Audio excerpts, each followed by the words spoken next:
This is all wrong. I shouldn't be up here. I should be back in school on the other side of the ocean. Yet you all come to us young people for hope. How dare you? Boring. Boring. Boring. Boring. You got it work. Don't tell us what we're going to feel. We're trying to solve a problem. Don't tell us what we're going to feel. I'm not telling you. Because you're in no position to dictate that. That's exactly what you're doing. You're in no position to dictate what we're going to feel.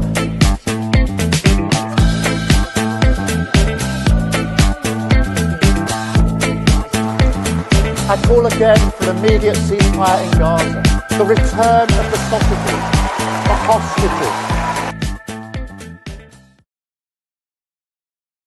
Welcome to yet another edition of Lembit Opik Live here on Unprecedented TV, where we find the facts, kill the spin, and tell it like it is as best we can. Thank you so much. We've just touched 100,000 views a week.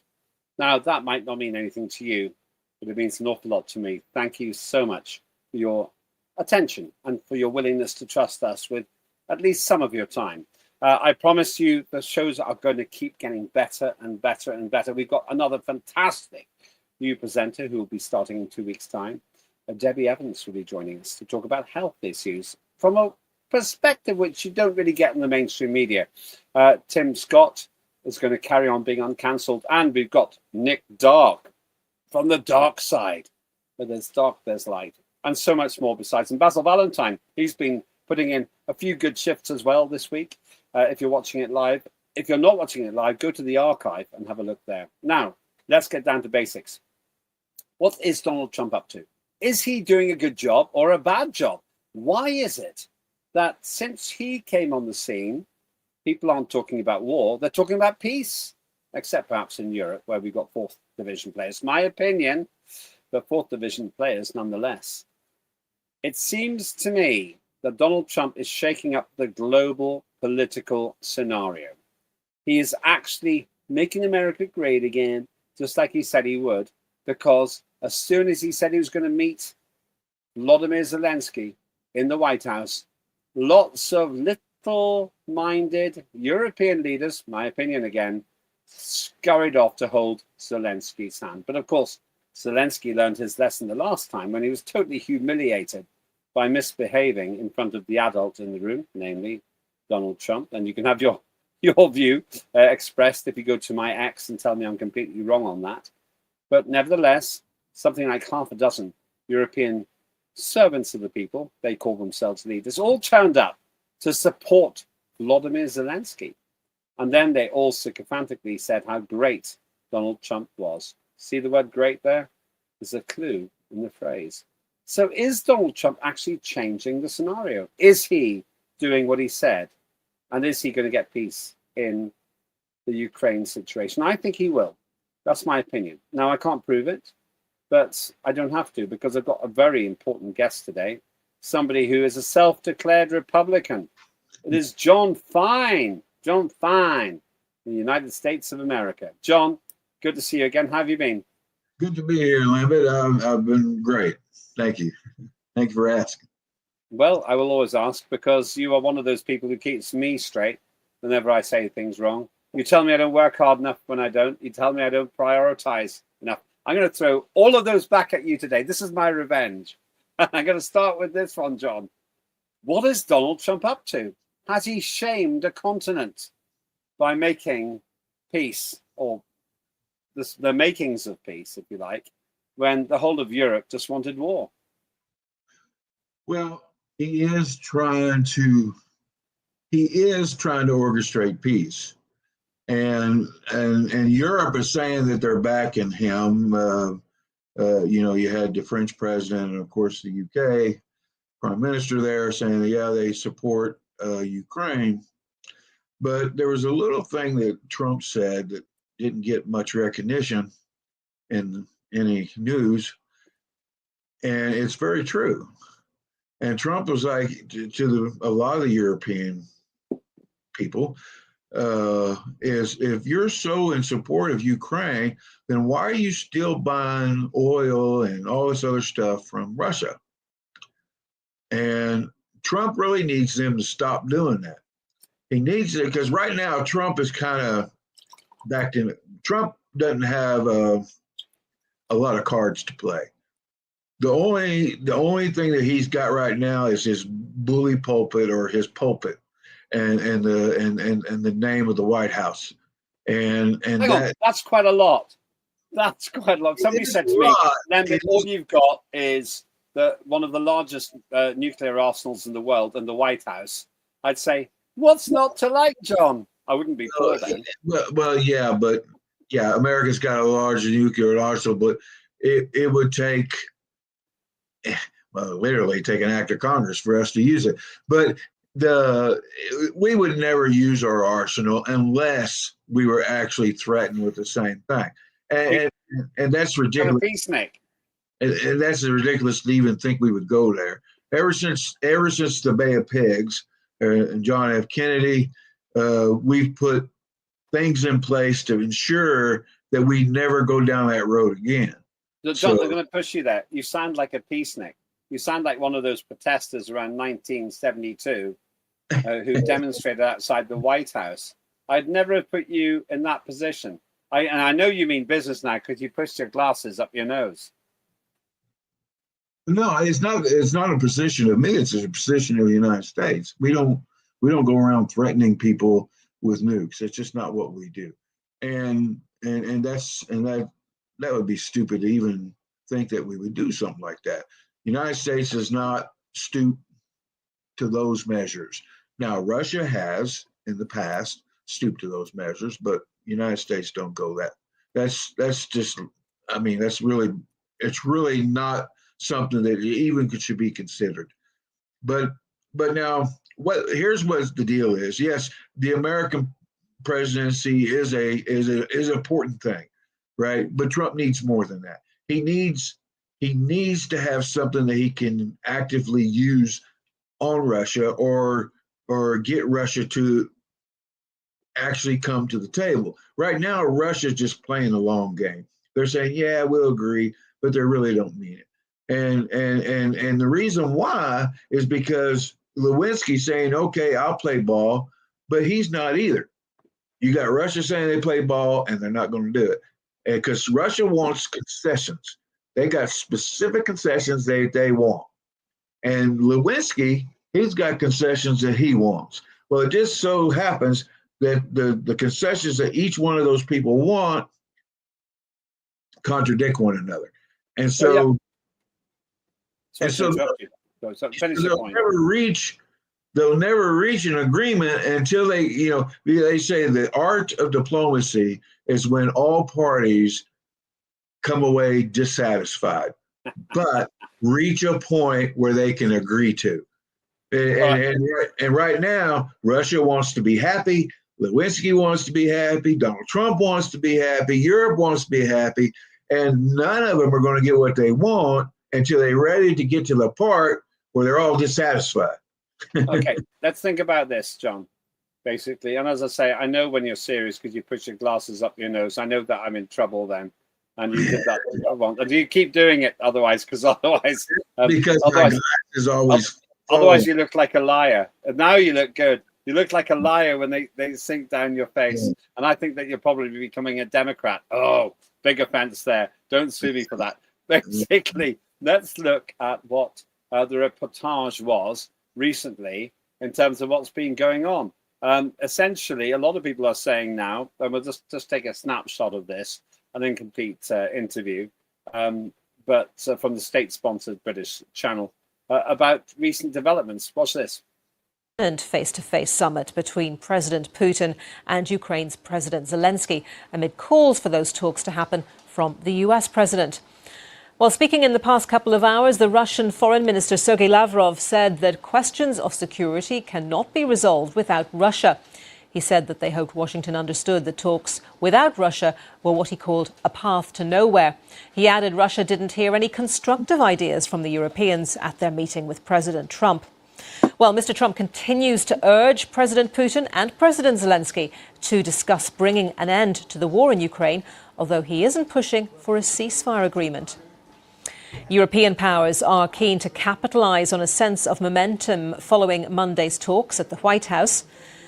In Ukraine itself, officials say 14 people have been injured in multiple Russian strikes on a town in the northeastern Sudan.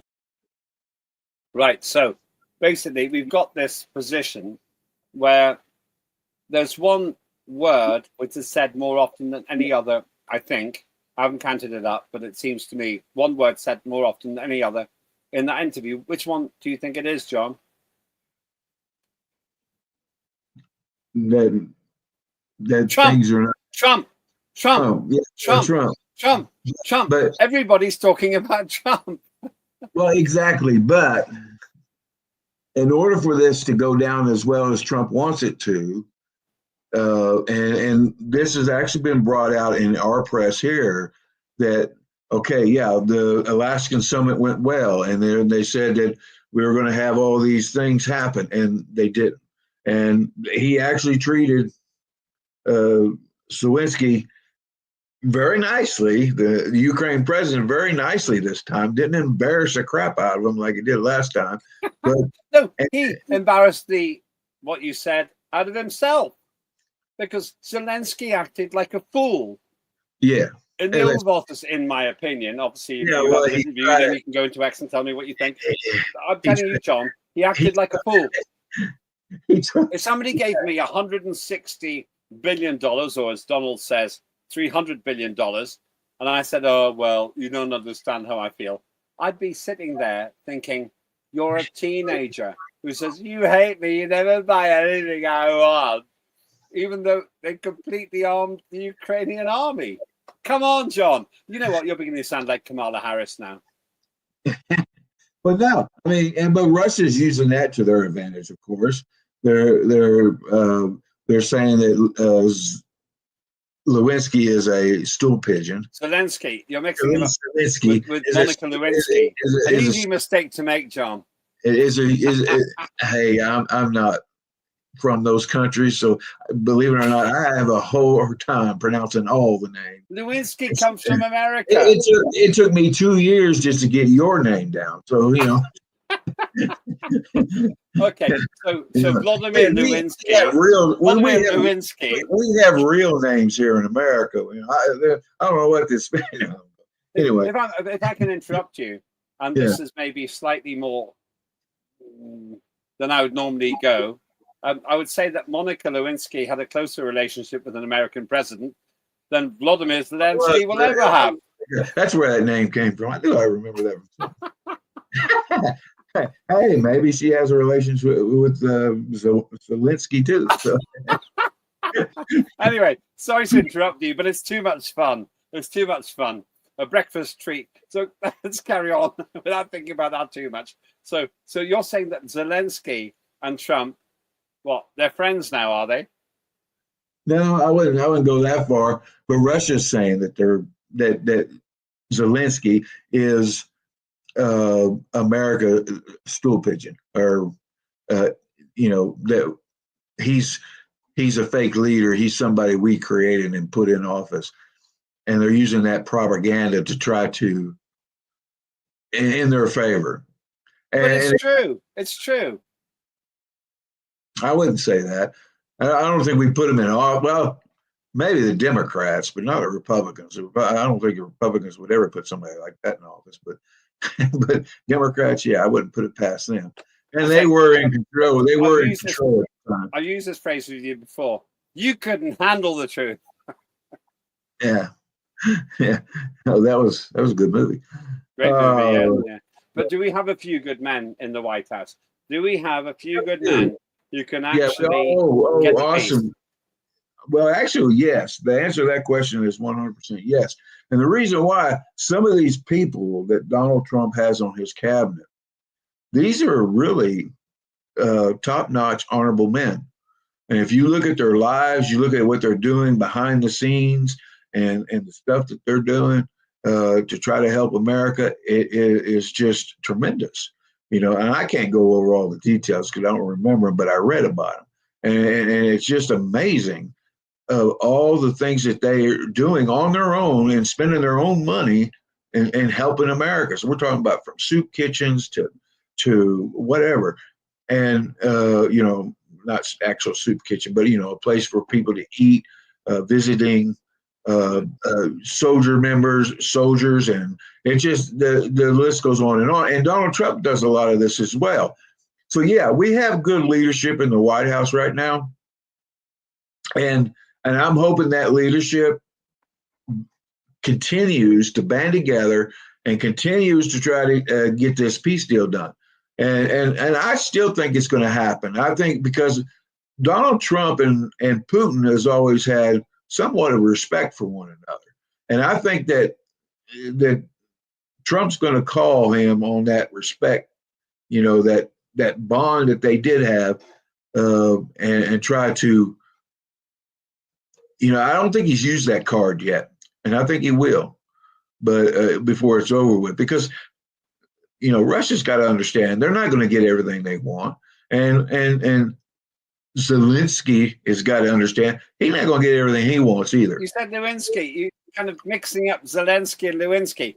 Right. I said Zelensky. Have you seen a picture of Zelensky? Right. Let's have a picture of Lewinsky. Can we get that picture up? Picture of Lewinsky. There she is. Yeah. Who would you rather have dinner with? Monica Lewinsky or Vladimir Zelensky? That's a Democrat next to her, too. That's 1997. Yeah. She actually looks better now than she did then, in my opinion, but it's not like it's really the same. But that's Monica Lewinsky, John. She is not the president. I didn't say Lewinsky. She's not the president of Ukraine. Lewinsky. And that's not the president of America at the moment either. Now, Bill, she might be his friend. mistress for all we know. Pardon? She might be his mistress for all we know. Well, okay, for all we know, nothing's been proved. She gets around. She gets around, Right, just for the censors, that's a joke by John Fine. That's a joke, okay? He doesn't mean it. He's making a hilarious joke here on unprecedented.tv. Just say this so. Don't agree with me, please. Save me £1 million. Okay, I'll say something. She's a political motivator. You're on form today. You really are. Anyway, that's Monica Lewinsky. We're talking about Vladimir Zelensky. Got it? Right, forget the woman. Forget the woman. Consider the man. The man who never dresses properly when he goes to official meetings. That's Vladimir Zelensky, the man who's losing a war at the moment.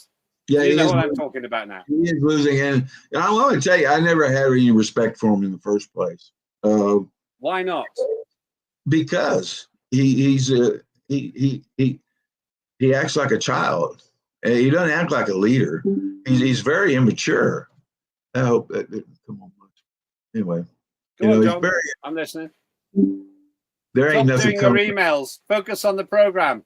Okay. John, stop doing your emails. I'm hoping it wasn't coming on your screen. Watched by millions of people all over the world, and you just want to find out if you won the lottery. It's pathetic. I know. It's pathetic.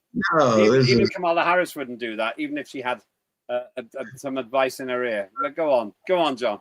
Ignore your emails. Yeah, but I mean, as far as a political, email from Donald Trump? What's that email from Donald Trump?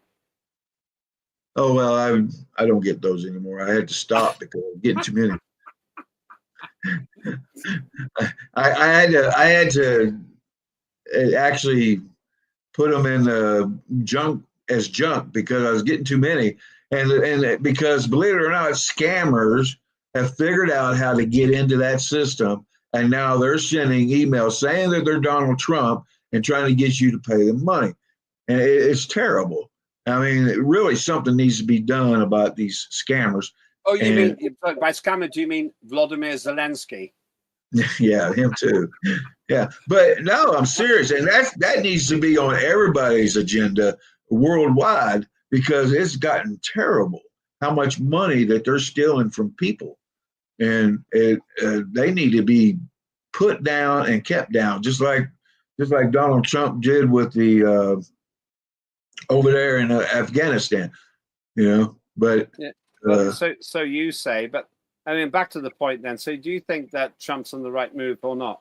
Is he playing it well? Well, I think his messaging needs to be cleaned up a little bit of what he's telling the people. You know, he's trying to make it look like everything is great, and that is just not the case. You know, he needs to have the message cleaned up a little bit, be a little bit more practical, because everything is. But yeah, let's have. I mean, you had this amazing interaction with all these world leaders. They're world servants, in my view. okay. You know, they all turn up. They're all there. You know, they're all just how do I put it? Loving him, saying, "Oh well, thank you very much, Donald Trump, for all the stuff you've done, everything that goes with it." They're there for How the public relations triumphed, didn't he? Recently, whenever they all showed up, just to help Vladimir Zelensky, because they're scared that he wouldn't get it right. Let's just have a watch of this, and we can talk over it because oh, there she is again. I don't know why. Get rid of Lewinsky. Let's do something else there. Let's do something else. You done put that in my head. That's your fault. Okay, that was subliminal kind of. Yeah, you subliminal me. Okay, well, all right. Well, while they're sorting all that out, surely what's happening here? Oh, there we are. We've got Donald Trump and Vladimir Putin. Thanks, team. Talking together in Alaska in what I thought was an amazing triumph for the two protagonists. And that's a good. Sorry, go on. That's a good station, Al Jazeera. They really. And we thank them for letting us use their content. I'm very grateful for that. Al Jazeera really tells the truth, I think. And when you're not watching Unprecedented, please watch Al Jazeera. They are absolutely superb. And frankly, these two, as Al Jazeera reported, had a lot of chat, and they were saying not quite sure what had been achieved. But they met. They were there for 5 hours? And they flew home. I mean, they're going to have so many air miles. They'll definitely be able to use the lounges. Right. Well, they will do, won't they? There'll be gold card status with every airline. The thing is, at least they are making an effort, and that, you know, the ball's rolling. It's rolling really slow, but it's rolling. Now, if nobody does anything stupid to try to put a rock in front of that ball to keep it from rolling any further, we'll be good. But right now, Trump has got the ball rolling, and I think it's going to take Trump a little bit more of a push on that ball before he gets to the destination that he wants, which is peace. I think it's going to be a little harder than what he set out, what he thought it would be. But it's looking pretty bad, though. I mean, when you've got that kind of firepower going in both directions, it's no wonder that thousands of people are dying every day, or certainly every week. I would actually say 1.8 million. 1.8 million Ukrainians have died. I saw on the state-sponsored channel in the United Kingdom, they said at least 43,000 Ukrainians have died. What utter rubbish. John, if it's only 43,000, why are they conscripting 60 to 65-year-olds? Or at least, even if it's not conscription, allowing 60 to 65-year-olds. People of my age, John, my age, go to why are they enabling them to go to the front? I mean, those people aren't going to be able to fight any better than me. Well, I'm your age, and I can fight pretty daggone good. Are you threatening me? Yeah. Right, that is a hate crime. That's a hate crime against the Estonians. I think you're pretty healthy. You could probably do it too. But, I'm not going to fight you, John. I'm not going to fight you, John. No, you win. Okay, you threatened me. I'm talking about on television. You know, and I would imagine that he's calling up old reservists or prior service, which the United States has that same rule here that if they're needed, we have to go to war. I'm retired Army, and if the draft and getting all the young people in doesn't do the trick, then yeah, they make us active service again. So, but this doesn't make sense, right? If they've only lost 43,000 troops, mainly men, out of 21 million men, why do they need the 65-year-olds? They don't. The reason is, John, because they're lying. That's what I think. They're lying. It's more than 43,000. The Russians have lost lots of people, but the Ukrainians are losing them hand over fist. yeah, and there's another thing that people are not really paying attention to here, because if you go way back in history, they're not just Ukrainians. They're Russian too, because that whole area used to be called, I think it was Prussia, but and they were all connected, every one of them in that area, and so there's a good chance they're killing their own people, their own bloodlines. I'm told. And that's ridiculous. Well, I don't agree with none of it. I think war is senseless. I think this war is senseless. They're fighting over land, for crying out loud. Who cares? I mean, really, who cares? I mean, the earth is not ours anyway. And that stuff is the most ridiculous thing. Somebody comes over here on my property and says, hey, I want your land, right? And puts a 357 in my head. Guess what? I'm packing my bags and I'm leaving. They can have the land. I don't really care, So if this crowd here with a Ukrainian flag turned up on your turf, you just walk away, would you? Yeah, I'll find some other place to live. That's an exclusive. What's your address? But no, I'm serious though. The thing is, and the thing is, both countries have plenty of land. Both countries do, and they have plenty of resources. And so why are they fighting? Why did you? John, they're fighting. I know I've talked over you a lot because I'm really agitated by the whole situation. Not by you, but by the situation. The reality is they're fighting because Putin, I would say to you, my opinion, has been betrayed. Russia's been betrayed because James Baker, one of your big politicians in 1990, put in writing, not 1 inch to the east, not 1 inch to the east, about the expansion of NATO. Since then, NATO has tried to surround Russia. And you're absolutely correct. Putin warned and warned and warned and said, I'll take action if you carry on like this. And so basically, I argue with you now that Putin is responding exactly as predicted, exactly as promised, because he was lied to. Yeah, I agree with you 100%. America's at fault. Oh, okay. And we did make that agreement, and we broke it. And so did so did the rest of NATO. And they need to correct that. They need to get their butts out of, United States included, they need to get their butts out of Ukraine, and that agreement needs to be honored. And I think that'll get Putin to agree to stop the war faster than anything. I agree.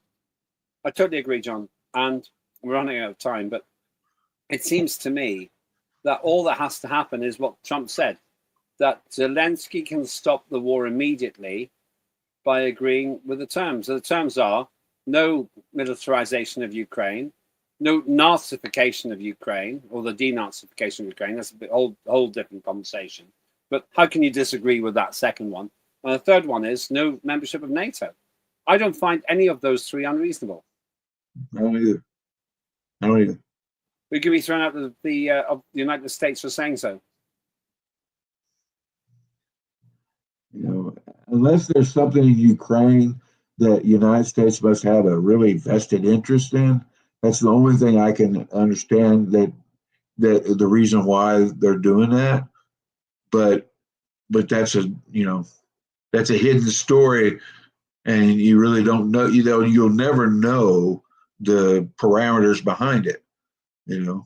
So basically, leads me to my last question. Really, has Europe fundamentally caved in to Trump's America? Trump promised to make America great again.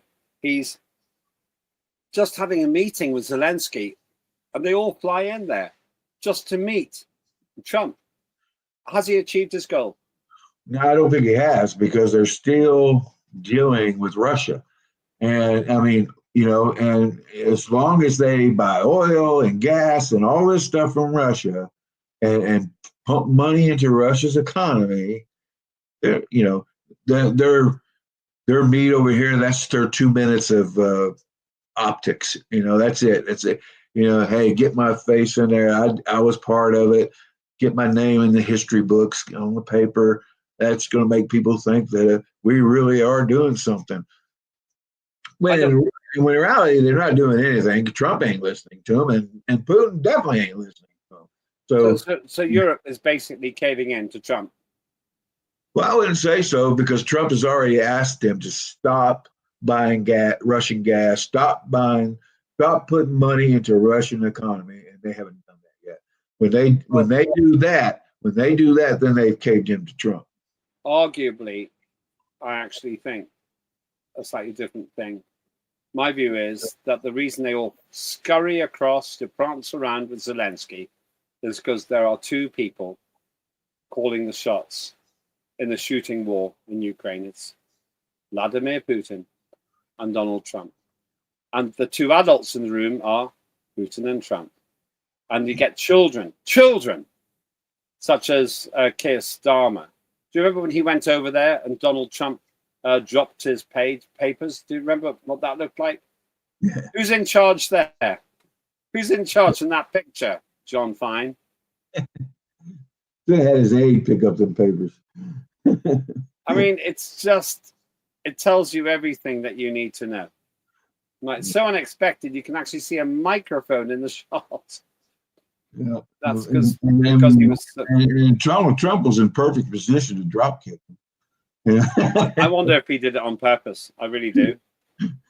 John, let's have a think about the immediate future. I think that we're going to get peace thanks to Donald Trump and Vladimir Putin. I don't think that anybody else matters in this debate. What do you think? I do. As soon as Trump gets some concessions or appeasement that Russia is willing to go with, yeah. I mean, he's made it clear that Zelensky hasn't. You got it right. You got it right. At last. It hasn't got a clue. So, and Trump's made that clear.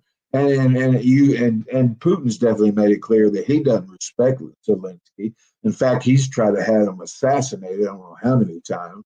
Hang on, you can't say that.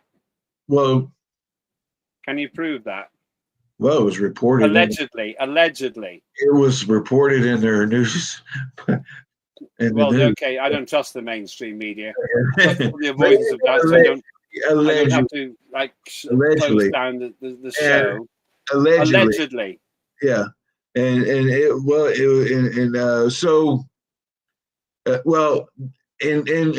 his own cabinet members have said that they want a regime change in Ukraine. So and that's the same thing.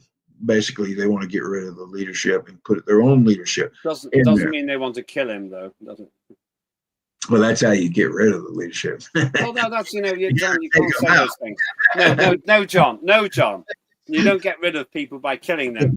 You get rid of people by having elections. And Vladimir Zelensky wants to have an election. Tell that to Saddam Hussein.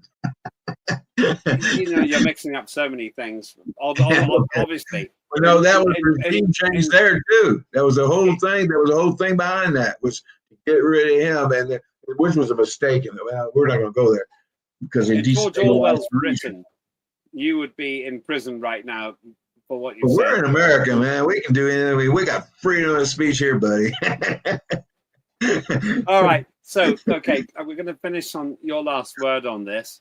And please try not to libel anyone who calls us massive problems here on Unprecedented TV. The next 2 weeks, are we going to get closer to peace or further away? I'd say we're going to have a quiet period, and then we'll start getting closer. Because right now, the consultants and all these people that are advising President Trump, right now Trump's meeting with all them people, and they're trying to narrow down their game plan, because I don't think their first strategy has worked quite as well as they want. So now they got to come up with another strategy, and then they'll implement that strategy and see if they can't move that needle some towards peace. Okay. So, and does Monica Lewinsky have any role in this, whatever? Well, I can speculate. I don't think so. Have you ever had any political relations with that woman? I have not had political relations with that woman. Okay, stay with that. We've got good lawyers, but we can't afford the great lawyers. Thank you so much, John Fine. That is John Fine with his view about what's been going on in the States. Have your say as well. If I've offended anybody, or if John has, just remember some of this is in jest. If you want to try to cause us political problems or legal ones, let's use this as a test case for free speech, which J.D. Vance said is missing in the United Kingdom. That would be an interesting one. Thanks very much indeed to John Fine, our US political correspondent. Maybe you noticed he is now our US political correspondent for Unprecedented TV. Yes, we are getting bigger all the time. Have your say as well. Tell me what you think, and I'll respond as well. We always have a great dialogue on X. So many other shows coming up, and we have an incredible guest coming up very soon from the left, from the Workers' Party in the United Kingdom, but all of that to come. Thanks to the team, thanks to John, and thanks to you for having the courage to think freely and to get your news from us. We express opinions as well as facts, but ne'er the twain shall meet. I'm Lembit Opik. This is Unprecedented TV. I'll see you soon. This is all wrong. I shouldn't be up here. I should be back in school on the other side of the ocean. Yet you all come to us young people for hope. How dare you? Boring. Boring. Boring. Boring. You got it work. Don't tell us what we're going to feel. We're trying to solve a problem. Don't tell us what we're going to feel. I'm not telling you. Because you're in no position to dictate that. Exactly what you're doing. You're in no position to dictate what we're going to feel.